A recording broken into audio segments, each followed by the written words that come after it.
muntina pathian ngai lu le athu ngai lu ten le thagawa khan na ding ngai tu jing thungai nom zo se pakai suminin salam kan bolin nisom tobang ang hita in sermon masa chu dunia hi aban zomki thediwa pathinin phat pha ipiun amasan pathin ithangwa unai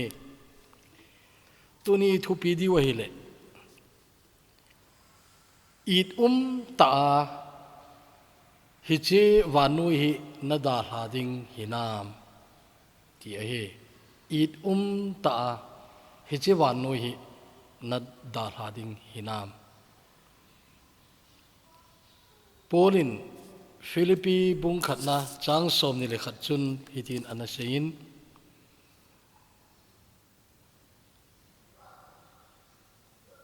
aje chu keima dingin hin chu Krista ahin chule thi chu hamphatna ahi anati na he Paul anathi lai hi tulai ei ho boina to chu ki bang pon tin hi zong le ta san cha te ha ta ki su gen thei lai mitam ta Krista ata san zaluwa sungkul sunga gen thei ta layu Christian kahi ti ding jong ki chat lai ta Jesu Paul de thi hin I to bangin ana kil hado dem ti wang chu I gel do zo di jong ai po nei hi zong le Paul thi na I benai le awang phal he jengin I da di dan chu seitam ngai lo ahin ai la I ti ana ha do am ti wang chu ki hello ahi Wanui le sina tu lai phat adinga pathin man cha lopi Billy Graham athi lai chu ma cha tu lai boi na hi au nai lo lai ai in ta in anal hado nahi Ravi Zacharias aile he chi lockdown sunga hi America jing jong ha ta hi che boi na hin achup lai ta thi hin hi je chun a I le ama ngai lu tam ta yong pang phalo ding ai be nei ai pi chu yong le wan nuin ai I ai gelon khat thi na chun mi chi nom chan a chi thein khat thi na chun ai le mi hlom cha khat bo achin ai wangin ani win wan noin ai di nahi tuni ai wan noin ai it zoding lom ki hilo yong le tuni ka sei nom chu nang hin he chin izat ham khat it mama in hi chele seri na da la na dem ti ai tauna nam mangma sautin hepa lungsit him pathin kakipa we nen phat nei pikin win toni che sarmona kon hin nen ho pikit kakine muwin ta sanna hin kho a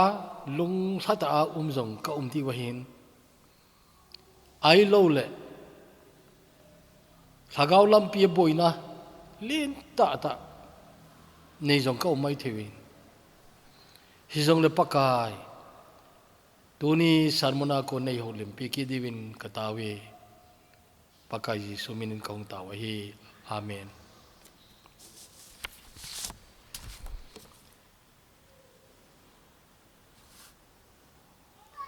tua online sermon hung ki bol jing hi lelong ang kilel ji in boy jong cha thowin sumle pai alut nin phat alut nin ai lo le gonding bowling tam ta om ji ji chun message khat mai mai yong hi aki boy le yin som khat kinga tading aidem tia hi kana gel ahin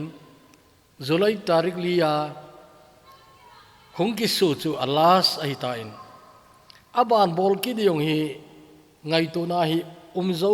be selowa ka lain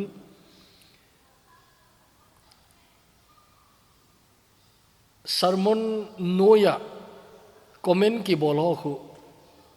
ni khadi aban bana ka ga be na hele hiti khadi kamuin ti chu at til kho nangin cho hin ain chi thu hung ki sun khat hin na sa dai nen til kho kinin hitai hung ki sun hi pathin hacha thagawa no jing hoin thagawa kalam wai diu bezau lowa thali zung phad ho pedo a nehin ven bit jing zalun ka ki pa he hepa nahai hu be ka in tanglowa nehin he pi jingun tiahin kalung thim tong kha chu thagawa lam kalam wai diu bezau lowa ti hi to nahai hu beika in tang lovin hong ki ti o chehi a hi ai le nga theyong a hi pui ti kalunga hong tha in hi je chun tunia hi che message hi saying in kaung ki go na hi tu kumi thusim iza o hi lainan ta ta le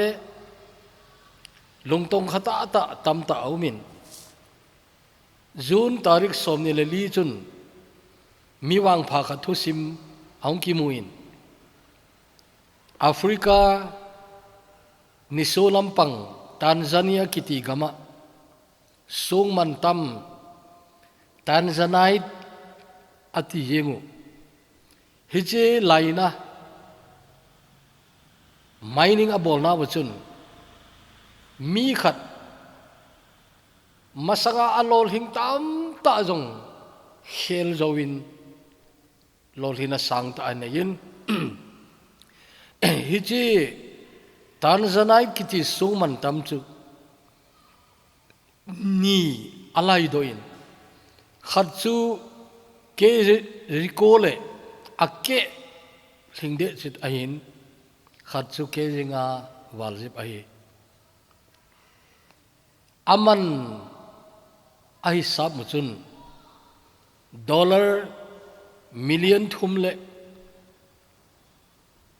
lagli ai in cho ai ho India suma I sa mai atam le jing tan chewangi million zani le somni le khat ai ni khat wang phan a hitabang lom loma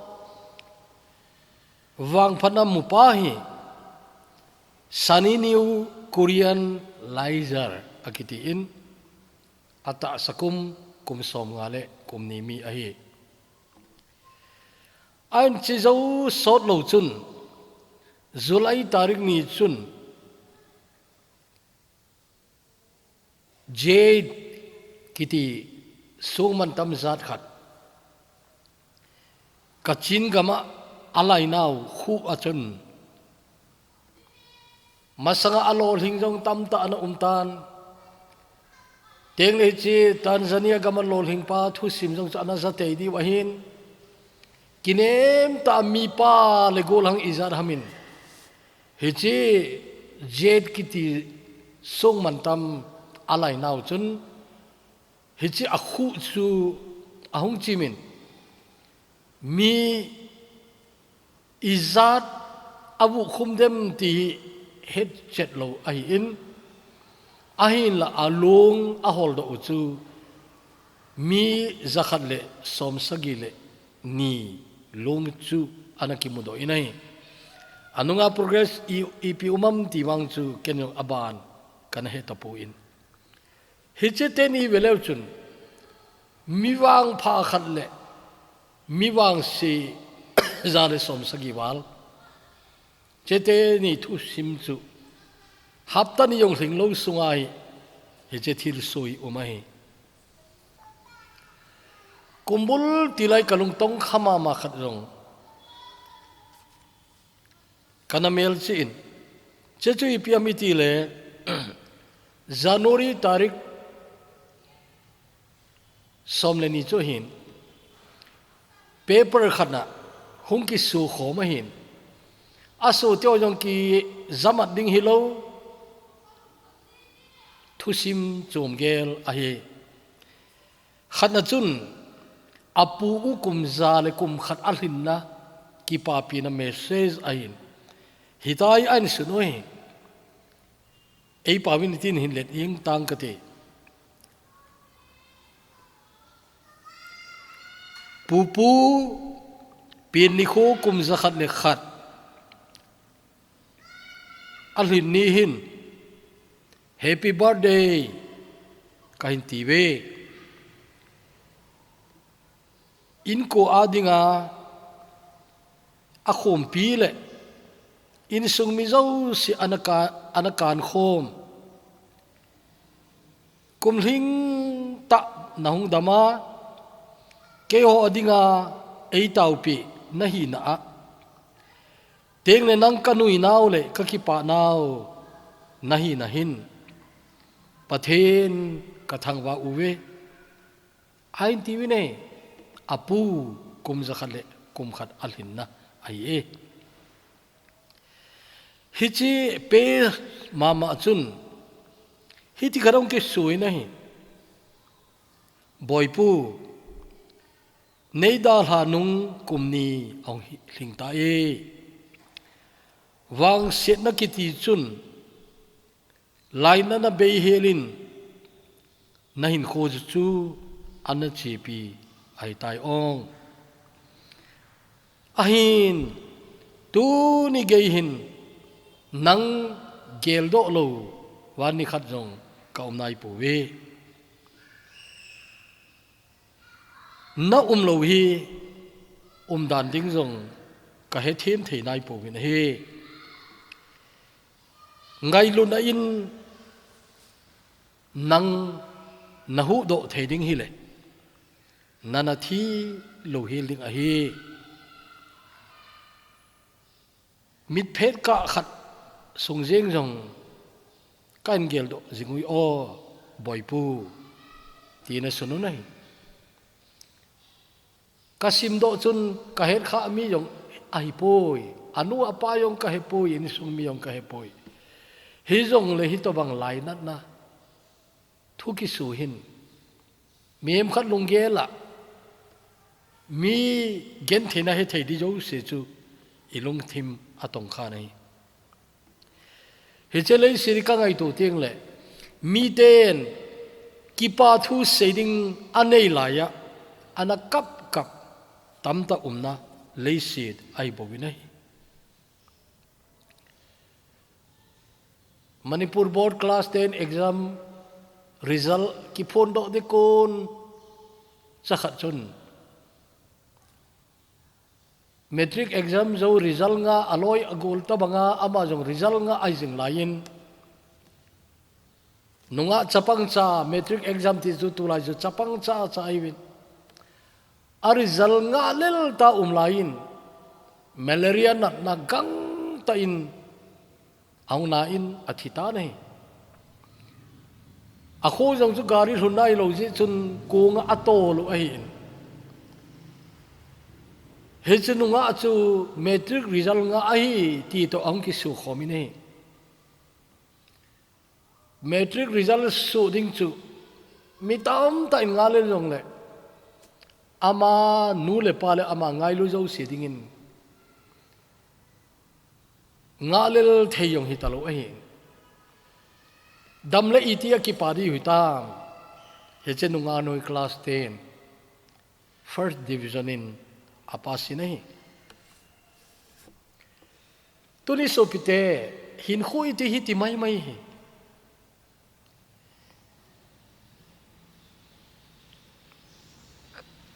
ai tuni hin he che lei sida hi hung ping hi win mi lo hing le mi lo sam mi wang pha le wang si hita ki hal chang zunga chen khom na gam ai thagawa kine ma nei lo ding ho wangin hin hi ipi ham ka hin lo ti he thei lo wa lung dong ta hin khomang mi tam ta umui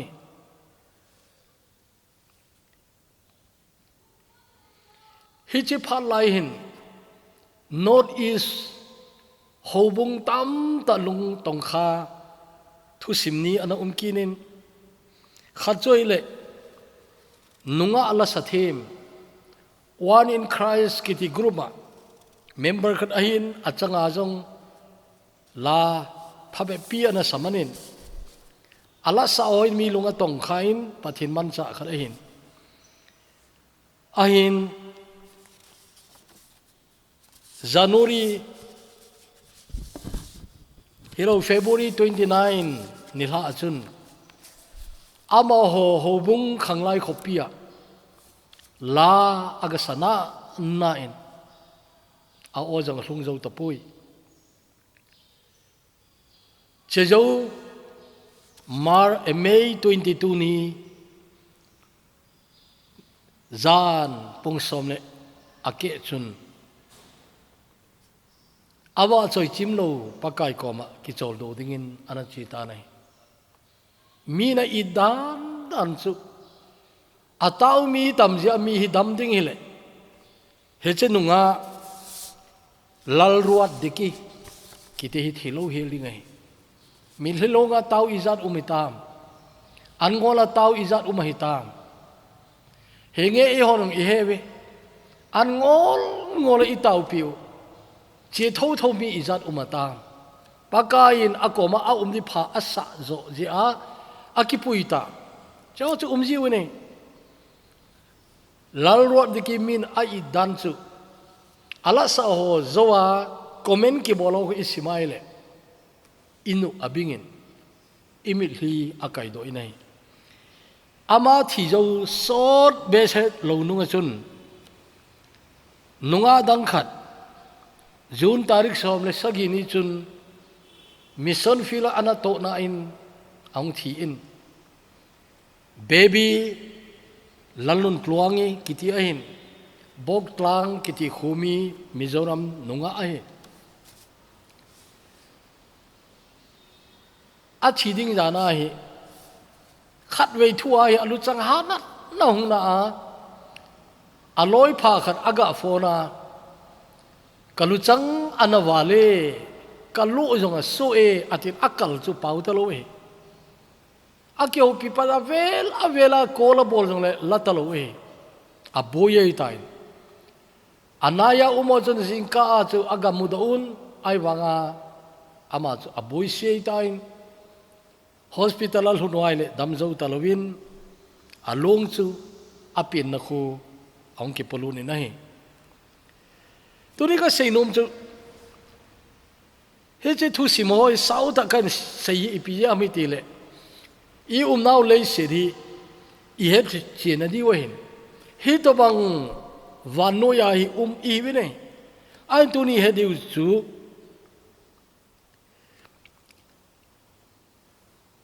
sung man tam laina khua thi ho chu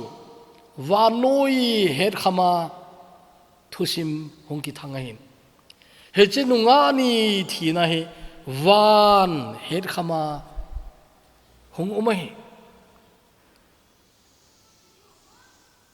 he chun tu ni hin thina kiti ibona thidi ti chu het sawahin khatwei che lei sirika dal ha ki te re ti mata hin huai in hen oi ta nei anh cha hin apoi mo pen zu ipi dem itiaile he che hin kho aki chaina hong long dinga hin iti ka ki gut zawam ti ngai tu hi athu pi pen chu hi ja chun tuni ngai tu diu chu I to bang ta it uma hi che vano hi nadal hading ham ti ai subject len ta jong a hi in aina chom cha ka sei gut a hin tunia practical ta ingai tu de ka dei ho che bo chu kan sei ding ai he chun cha no ya thu hoi ga ngai tu te number 1 I to banga nom sa a le sidina manam ti apoi mo pen hi puntin aila na khol jinna hong ki chai dinga hi I to bangin na ki gor jau hinam ti apoi mo pen hi dinga hi mi hau pal Lazarus tho simchun imu winai le sidin ko chom cha sunga hi I to banga nom san nain khona manam ti athupia hi poi ahin la hi che hin khoi khat be hong ki chai dinga hin na khol jena khat be hong ki chai dinga hin na ton sor gam na jot dinga hin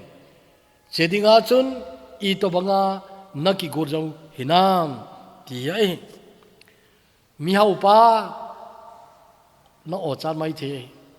ain kho mi na o chat dinga hi awa athi nai o chat poi Lazarus in khoi ko I machan ot chapon te aiwa athi dani o chat umin a o chat pen chu athi nuwa achi nai o chat umin nei lukbung som le gup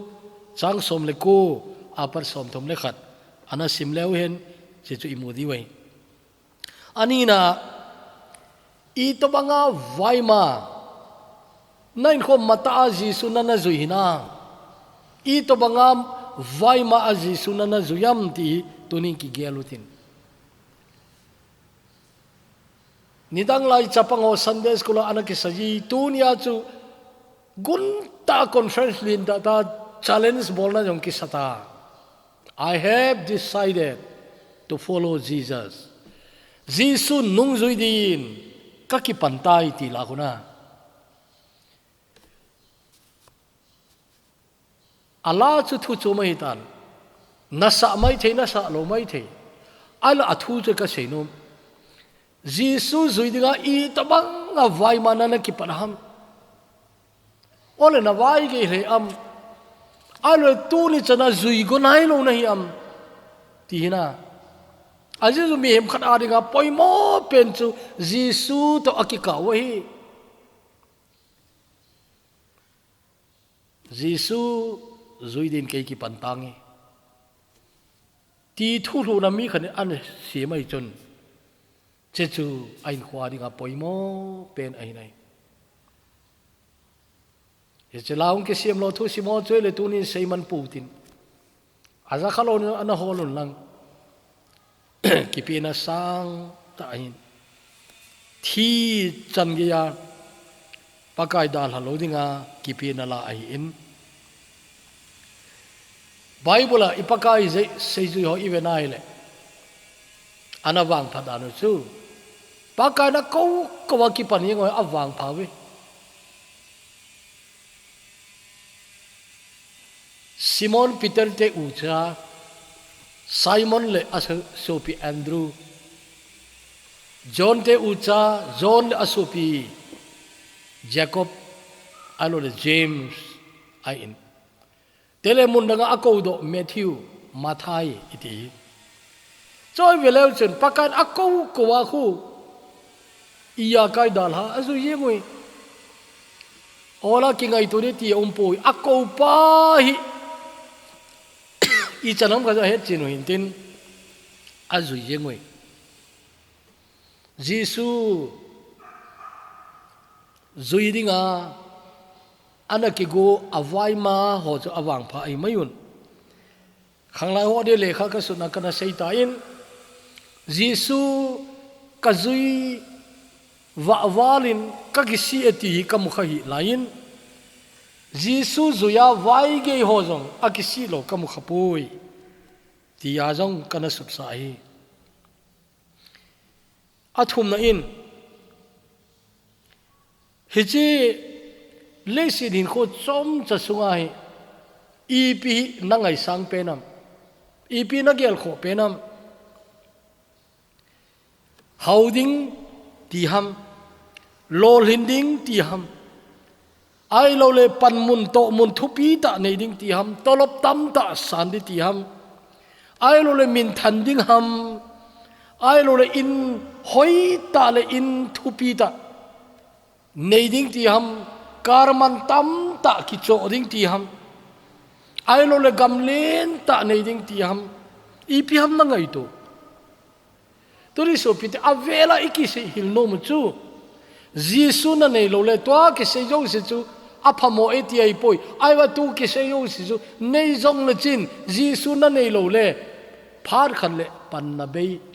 i malo hung i ding ai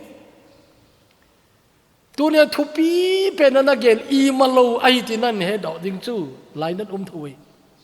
i malo na thi na ding jal khun chunga nong kilung gel ting le o gel kho lo ding gam cheng kana gel kho in ngai sa lo di gam cheng kana ngai sang in tun la ka he chen tan awai gei tan i malo mai thupi kana sai ton sona thupi ding ton sona man lu ding pakai na to ho kana gel do lo yana ki si phat ang lun wang le chu awai gei nei ding ai tai Paul kiti het chen sa wahin mithem iya kaya background ivet le Paul kiti wai nasai aba kapakai Jesu Krista ka het na athupi pe sein heje ka ki sona di jo se chu i ma chalovin ka gel tai e to bang atiki na lai i malo ki da penin ka gel tai se sanga chon kapakain ei ko na chu mursu te ninga chu bidoi lam kana zot hi aneti chu Paul hi vet zui thei lo pi pe na kala jeng ahin Korinthon ni bunga chang som le nga chun ain kho purpose na sei jotan a hing ho chu ama ho dinga hing hi talwa a thi khelo thi thokit adinga ain na zo na diwin ati nei alina in nanga di keu se ngai to mi nahi a koi machada ni dinga ngai to lo mi nahi le nakipa ta am le si chunga hi mi ki pa le lung lai ki ti ho hi midang dinga ki phal ho midang a dinga ki pe ho midang a dinga phat theina hi nge ti ki ngai to na nei ho ai bi nei mi pap se ki pa a po nei ki pa da nanin yong leo a bol thu hi bowin te hi jun hagawa ki pa le na thiding ko na it ta na chino mai le se chunga hi midanga din lung do in na midanga din lung do in koi dinga jong hinglo koi dinga jong i ma cha jong pedo lo ki ti oi ata ju kile sa jong le min i ma gel lo hi min ai do hoi ko hi wam i ti le midang ading an hing ho ai wi nei anga na a nain sunga dinga i to bang na hi am nangja na in sung nom chu mam upha na hi am nau pha na hi am pa pha na hi am aro nu pha na hi am aro nu le pa adinga apogi ubelam na hi am ai lo le angai jang pang na hi am ti oi na ki ngai tu ngai na in sunga dinga jong id zo lo ki ti tu lai mi atama tamai ki thi do le nawa chu ki ti yong mi umai pien man moda na pien man mi be pien lo phajo hi le kilom ta hi number group na in sung len zo kana ti jin hobung ne zo in sung a hin in sung len zo hobung ai katijin tuni na in sunglen zo hobung hejin na hobung ai nang koi na hing thiding hitalachin it ta na thidina hobung sunga man cha itobang sin thena na umam itobang ong khat na hu itobang panana na neyam position khat galo te di katina i lowai chairman ha ai lo le secretary ai lo le executive member ha ai lo le mission board ti o hi lowai ka sei pe ni hobunga mi khat nai le hobunga ni mi phachum nei nam pathin ho khom na namel ki mujing nam kum khara khat ve mu lo tu lai igama tama tamai iwes gama khun bible ka simlai chun in langa kaza kha lo thu cheng khat ka gaza in che che pam ti le unchurch kiti unchurch ti ho ipia senam ti le nominal christian ai wa ho in kai lo hoi lai ho bunga jong active member hi lo ho ina mel mu kha lo ho bung kal su na jong i ma chapan na nei lo hi to bango cho hi bi nei tulai velechin akhu jong hito bangcha tama ki tamai tane unchurch chilewang chu hobungin mopun ala teiding pastor in avui teiding hi thoi ai wangin adam laya hobunga ipi panmun aniam tio ki gel do di yong thailo i hol le jong lo khokhana minu khana thi chun athusim seidi pa chun a hol mo he jingene seiding hi ala achai chaina seidi point khat ani mudo in che pam tile anunga lain hobung koera khat we chu anazaw hile akilome ati jo anazawe ti yo hikiloe anazaw hile akilome athusima hol le chebo cho mui nei tunin na hobunga it ta dingin na panina naum lo nung ting long le gel do in na di hinam tina se chungai tu ngai abanin sagina tiutin heje leisina na hin khoi abedi phan na he lo ahin la leisit na dal hadi lai ta chu id na hi lai ta aidem milo khari ibenai le o masangje ma hagawa akipi lai cha chun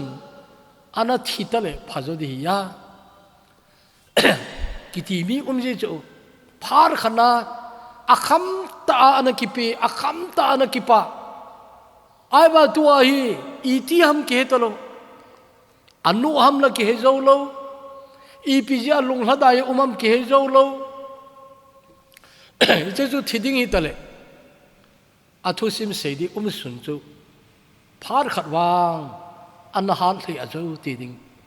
atuai seidi talo cho ka ve ting le o thagawa ki pa lai ta chuna na thi hi ta le amadia phajoding tele in ko tari lungmon joding ti yong chu ji ai he zo tu ni ki do diu su to ana chi ding hile it lai ta nai dem ti ngai to ngai nei abanin nang na thinung teng le I to banga gel do in na hung dem English ai che question ka do je hi how will you be remember I to banga nang naki gel do jing dem tina tengai tu ti me I to bang hi jong lein I thinung te le khat vei chu gel do ki di hi je gel do chu nong teng le ipi min a gel do di ve o ama chu anadam na lai hi le o ti bang hi nain kho na thinunga ang ki se ai le nain kho aman lu hi dingai abanin na thini khoi jong hi na gel do ji ngai khát về cái hồ cái ECT công lain ECT chapel à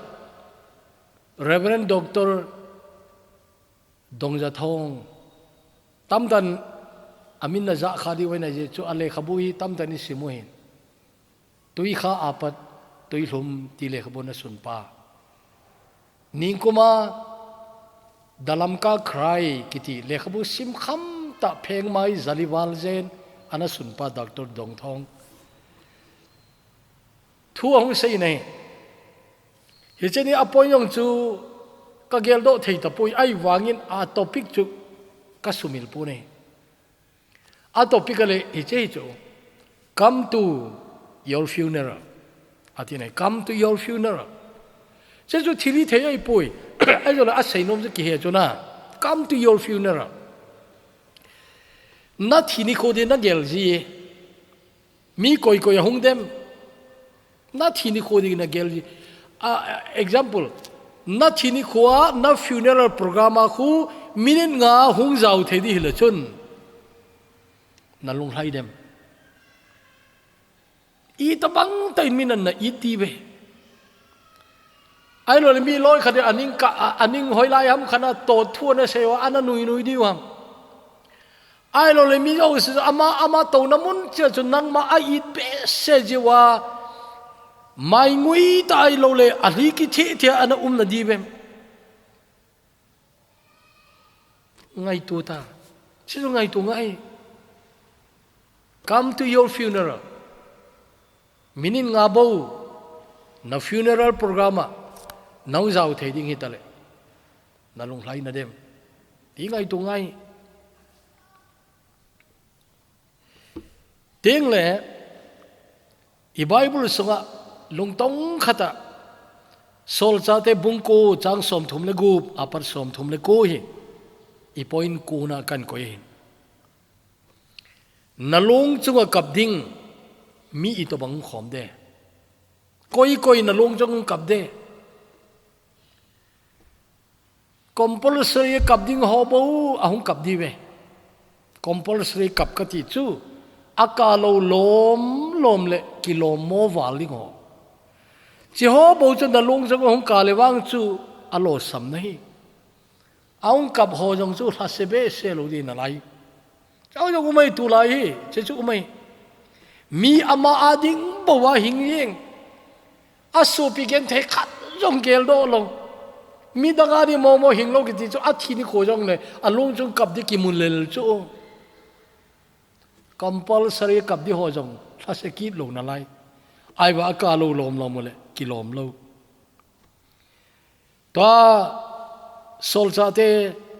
bung ko na kan sei chu chang som thum le gu par som thum le ko jo no simule dorkas kiti no mei khat long chunga thil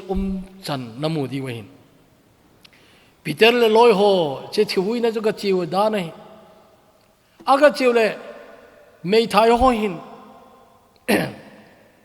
peter le loi ho chu thil khat na vet sa chu he chu dorkas en damlaya ke ho ap wa hi ati apun ho na asang kholo ana pi ho chu ana vet sa unei fasse ta inna kamunai dorkas alo linge ka tinumine along chung kap ding mi na ki hole nei tunin ngai to nalong chung koi hung kap de tele point alas na kan seinom point som na nalong chunga thung ki sei ding hin na thu sim ki sei do pharum ding hin ai lo le thamo na thu sei na kiti khu hung ki mang ding hin ting chu le hol thu di lo hi la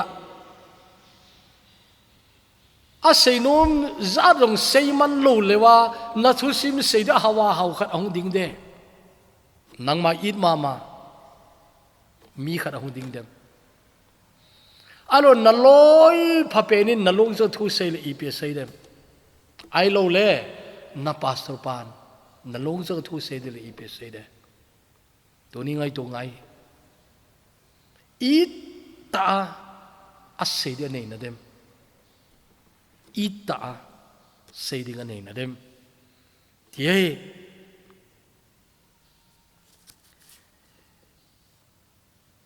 hi chun conclusion ka sei nom chu van noi pom piam min thang ding ti angai poi ananisia na len khompi nisia hin khona man khompi insa in thang nau bung mi te ho dinga I to banga mi it na hi dem ti ngai to angai pathin gami wang cho lien ta api loi umi neu cha api loi umi gam cho lien helang neu cha hi jong le ti che gam pathin api sung sunga chu nangmang he chin hon I tin he diu hi na malzin chu la khat ve ha do ngai aki hi chi a de ri khat cha ki loi he che malzin pai na chi tiang le I ta na che hi na asun ko yam ki hello khat poem la ki sa lam no ka he pon poem ti mai utin he che hong ki sun hi hin sim do in ka tin phat chai na dingin khol jin taw na ki ti hi khol jin taw na opakai hi che wa noi hi ka khol jin na gambo a hi ti hi ne he jingin lang nang koma hong ki ding ka hi je in hin komandan nezil sain hisi wa noya ka cham sung hin malzin ngai ta ka hi theina din papse na la in nei chingjingin midang te dia phat theina ka hi theina din hong phaldan nezil sain hin khwa ka to zo ka tu zo se ka chunga thil so zo se ti na hin khwa ka tu zo se nanga kun hi hen nan nale lung kham na la in namel nei mu sa in lang hat nale dam theina chu na thil mo pi a hi ti nei he sa jingin thi na chu hin na sang zo nei theina dinga ka akal bi a hi ji in hing dinga ka thi theina dingin ki sem tu na ding phat ka nei sungin kanitin deil hen na chu nang dei bang hi jing hen ki pa ta ka hong theina dingin chon se na chitin la in nei weng bit tan amen koi sut ham aki hepui ai wanga tuni chei na tauna hi sa la chin ka de ye taute hepa pathin lung sit him avela nangin tunin khuljin ka hiuti nei het sa un pakai apoi mo pen chu Philippi mi te hinga pole na suntan keidin hini Krista hi thiaile ham phanai anati in he che thu kangai tu sing pumun tunin point tam ta hi pakai kan sei do in lung set in angai zo sedingin hin kholampi het chin ading le he che lampi top na khol jin na ki chai na he che le se dal ha a ka ton son mon diu ka zot na diu he che ni kho ho chu gel do a che dinga chu ki go jawa ka umwa le sinai I ma chadang sanga pakai he che chu alo pi pe na poimo pe na thu pi pe na ti he jinga kal ka son the nu nang man phat he bo dingin pakai ji suminin kaung tau ai amen ho bumi te na namun che un pathinin na pi che tau hen amen